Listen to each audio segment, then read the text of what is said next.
Assalamualaikum warahmatullahi wabarakatuh. Perkenalkan, nama saya Anissa Dewi Ramadhani dengan NIM 20000024252 kelas B Negara Hukum Demokrasi yang diampu oleh Bapak Ilham Yuli Isdiyanto, SHMH.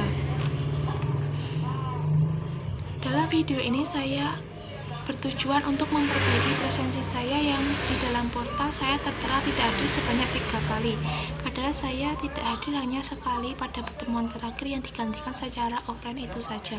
Maka dari itu, dengan membuat video ini saya berharap dapat memperbaiki presensi kehadiran saya sehingga tidak akan berpengaruh terlalu pada nilai akhir saya nanti. Kemudian dalam video ini saya akan memaparkan materi mengenai konsep negara hukum. Saya akan mengacu pada buku yang ditulis oleh Bapak Ilham yang berjudul Rekonstruksi Hukum dan Ketatanegaraan Indonesia. Berbicara mengenai negara, maka sama halnya berbicara mengenai politik. Mengapa? Karena eksistensi dari suatu negara ini muncul akibat adanya kepentingan politis yang mengakomodir masyarakat. Jika ada suatu komunitas politik yang diorganisir secara tepat, maka akan menimbulkan adanya keberadaan negara untuk rakyat. Jadi bukan rakyat untuk negara. Pada pernyataan tersebut menegaskan konsep lama yang menyatakan bahwa rakyat itu untuk melayani negara atau melayani raja, serta titah yang dikeluarkan oleh raja itu sebagai sabda yang menjadikannya sebagai hukum. Adapun konsep negara adalah aku menjadikan legitimasi bagi raja untuk bertindak. Konsep negara hukum atau negara berdasarkan konstitusi berawal dari sistem feudalisme abad pertengahan, di mana feudalisme ini adalah salah satu konstitusionalisme karena dalam beberapa taraf tersusun menjadi suatu bentuk pemerintah sosial politik yang diterima secara umum dengan pembagian negara menjadi unit kecil-kecil dengan prinsip bahwa setiap orang harus memiliki penguasa pada setiap wilayahnya.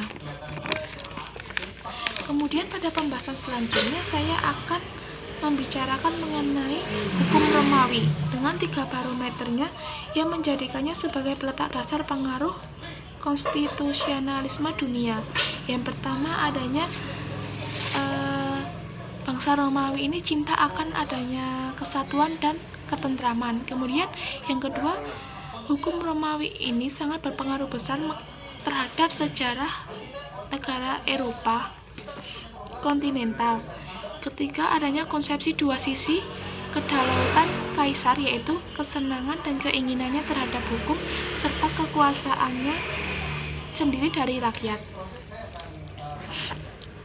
Dari ketiga barometer tersebut sampai sekarang masih berkembang. Kemudian selanjutnya saya akan membahas mengenai tipe negara hukum yang terbagi menjadi 4. Yang pertama ada Rechtsstaat. Jika diterjemahkan secara perkata, Recht itu artinya hukum dan Staat artinya negara. Rechtsstaat ini konsepnya merupakan pengejawantahan hubungan yang erat antara hukum dan negara, di mana menurut Durkheim hubungan antara negara dan hukum ini tidaklah secara kebetulan, melainkan bersifat hakiki. Lalu kewibawaan negara dan hukum serta segala penyelenggaraan negara didasarkan di bawah kekuasaan hukum. Konsep Rechtsstaat ini lahir dari suatu perjuangan atau semangat revolusi untuk menentang absolutisme sehingga sifatnya revolusioner dan bertemu pada sistem hukum kontinental yang disebut sebagai civil law.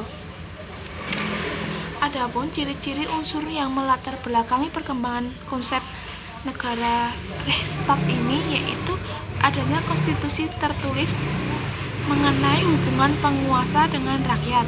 Kemudian adanya pembagian kekuasaan negara, diakuinya dan dilindunginya hak-hak rakyat, atas kebebasan rakyat, kemudian adanya persamaan di depan hukum, mempertahankan diri secara layak, lalu adanya peradilan administrasi serta jaminan atas hak asasi manusia.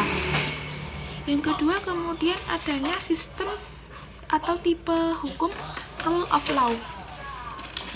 Pada sistem ini dilatar belakangi atas semangat evolusioner dan bertumbuh pada sistem hukum common law yang terus berkembang bersamaan dengan perkembangan masyarakat secara organik. Hal ini sebagaimana adanya hukum adat yang kini berkembang menjadi hukum modern. Lalu kemudian secara perlahan dinamis sosial tersebut membentuk kebutuhan atas pengaturan tata pemerintah dan negara yang menyesuaikan perkembangan. Menurut pandangan Dice, unsur dari konsep rule of law ini tidak adanya kekuasaan yang sewenang-wenang, tidak adanya perlakuan istimewa, dan tidak ada peradilan khusus, serta konstitusi berkembang dan hukum primer bukanlah undang-undang melainkan grand recht. Konsep negara hukum rule of law ini dipengaruhi oleh semangat perkembangan demokrasi, sehingga nilai-nilai hak asasi manusia dan persamaan di dalam hukum itu sangat dikedepankan. Ciri dan perkembangan dari sistem rule of law itu seperti rasio manusia, individualistik, liberalistik, lalu ada humanisme, antroposentrik, dan pemisahan negara dengan agama. Hal tersebut memungkinkan terbentuknya sikap ateis atau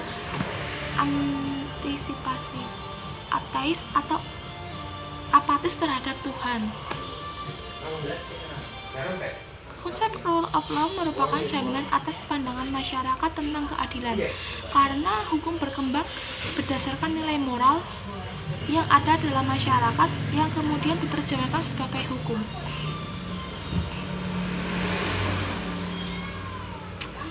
Tipe negara hukum yang ketiga ada socialist legality.